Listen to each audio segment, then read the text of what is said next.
Sir मुझे 5 साल हो गए हैं ग्रेजुएट किए हुए। प्रॉब्लम की वजह से आईटी में काम नहीं कर सका, लेकिन अब मैं सॉफ्टवेयर इंजीनियरिंग की जॉब लेना चाहता हूँ। प्लीज़ आंसर कर दें। तो hello everyone and welcome back to another video. और आज इस वीडियो के अंदर एक क्वेश्चन का आंसर करूंगा। स्पेसिफिक क्वेश्चन का आंसर है। इस तरह के काफ़ी क्वेश्चन मेरे पास पहले भी आ चुके हैं और कुछ ईमेल्स भी आई हैं।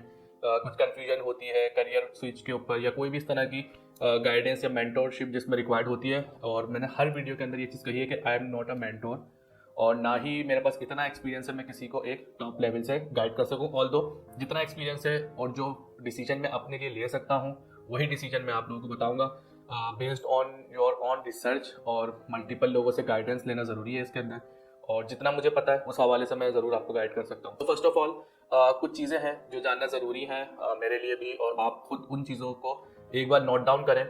अभी तक अगर आपने जॉब नहीं की कंप्यूटर साइंस में, so what are you doing for your currently bread and butter. तो विल इट बी ओके कि आप जीरो से किसी इंटर्नशिप में स्टार्ट करें? तो मेरे ख्याल से उसमें इतनी प्रॉब्लम नहीं होगी अगर अभी तक आप कोई अर्निंग नहीं कर। और in case of you are earning any amount of money, कोई भी अमाउंट आप रिसीव कर रहे हैं किसी भी जगह से, तो सॉफ्टवेयर इंजीनियरिंग में जब आएंगे तो वही अमाउंट आपको रिक्वायर्ड होगी। या विल इट बी ओके कि आप किसी भी इंटर्नशिप में फ्रीली स्टार्ट कर लें और उसके बाद मूव कर लें? थोड़ा सा टफ टाइम ज़रूर आएगा, क्योंकि हो सकता है कि आपको तैयारी थोड़ी सी ज़्यादा करना पड़े उन चीज़ों में जो चीज़ आप भूल चुके होंगे 5 साल पहले आपने सॉफ्टवेयर इंजीनियरिंग करी थी। लोगों के लिए एक जंप करना होता है ग्रेजुएशन के बाद, तो बिल्कुल स्टार्टिंग में खड़े वो होते हैं एक बड़े से डिप के ऊपर, लेकिन आपको थोड़ा पीछे से भाग के आना पड़ेगा और अपनी जो ग्राउंडिंग है ना वो थोड़ी ज़्यादा स्ट्रॉन्ग करना पड़ेगी। थोड़ा सा बिलीव रखना पड़ेगा, पेशेंस तो बहुत ज़्यादा रखना पड़ेगा, क्योंकि इस केसेस में रिजेक्शन बहुत ज़्यादा होगी। लोग फ्रेशी जो मांगते हैं वो ये देखते हैं करंटली जो पास आउट ईयर है वो किस ईयर का है, तो उस तरह से वो ज़्यादा फ्रेश को कंसीडर कर रहे होते हैं। तो आपने अपनी कुछ स्किल्स, कुछ चीज़ें ऐसी इंप्रूव करनी है जो उन लोगों से ज़्यादा बेहतर हो। लेट सपोज आप कोई अपनी जो प्रोग्रामिंग स्किल्स है उसको बहुत अच्छे से इंप्रूव कर लें, प्रोजेक्ट्स बना लें, और ओपन माइंड सेट के साथ किसी भी इंडस्ट्री में, सॉफ्टवेयर हाउस के अंदर, किसी भी कॉर्पोरेट कल्चर के अंदर जब आप जाएं तो थोड़ा सा ओपन माइंड रख के कि आपको कोई भी चीज़ गाइडेंस दे तो एज अ फ्रेश ही आपने कंसिडर करनी होगी वो चीज़।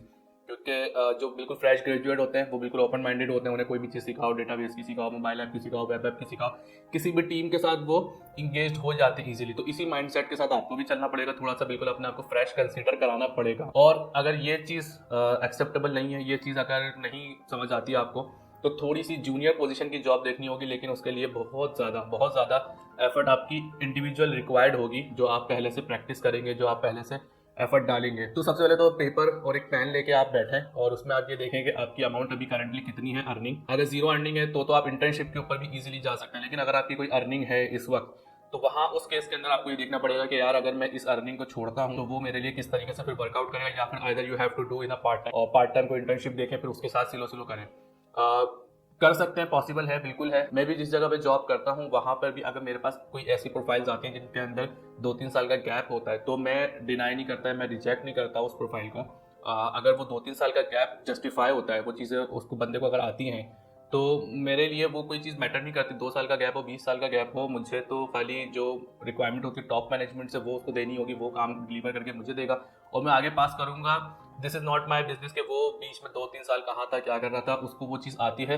So this is all okay. तो सॉफ्टवेयर इंडस्ट्री बिल्कुल ऐसी है जहाँ पे भी आप जाएंगे तो वो आपका गैप जस्टिफाई अगर हो सकता है तो there will be no issue. ये सारी चीज़ें हैं, आपने अपनी जो ग्राउंडिंग है ना वो सबसे ज़्यादा स्ट्रॉन्ग करनी है बिलीफ के साथ। बहुत ज़्यादा फेलियर्स होने के चांसेस भी हैं, क्योंकि 5 साल ग्रेजुएशन के बाद आपका जो गैप है ना, 5 साल का जिसका एक्सपीरियंस है उसको जॉब स्विच के अंदर प्रॉब्लम्स आती हैं, आपको तो गैप है। तो गैप के अंदर आपको बहुत बेसिक्स और बहुत पीछे से आना पड़ेगा। और करंटली जो आपका जो अभी करंटली आप जो कर रहे हैं, जो भी आप काम कर रहे हैं, अगर वो सॉफ्टवेयर इंडस्ट्री से बिल्कुल चेंज है तो थोड़ी सी आपको मुश्किलात का सामना करना पड़ेगा, but there is always a possibility कि आप वो काम कर सकते हैं। ऐसा कोई हार्ड एंड फास्ट रूल नहीं है कि यार एक बार छोड़ दी तो आप वो वापस उसमें जा नहीं सकते। अमेरिकन कल्चर के अंदर या किसी भी फॉरेन कंट्रीज के अंदर 40-50 साल के डेवलपर्स मौजूद होते हैं, 40-50 साल की एज में जाकर डेवलपमेंट सीखते हैं from the sales department, from the marketing department. Already किसी डूम टेक्नोलॉजी को पिक नहीं करिएगा जो ऑलरेडी जिसकी डिमांड कम हो, कोई भी ट्रेंडिंग टेक्नोलॉजी के ऊपर लर्निंग करें अपनी और उसके साथ आप मूव करें। सो यही मैं आपको आंसर कर सकता हूँ इस वक्त करंटली, क्योंकि मुझे नहीं पता अभी आप किस फील्ड में है, क्या काम कर रहे हैं। और अगर आपका कोई मजीद क्वेश्चन है तो आप मुझसे कमेंट के अंदर पूछ सकते हैं। टिल देन अल्लाह हाफिज़।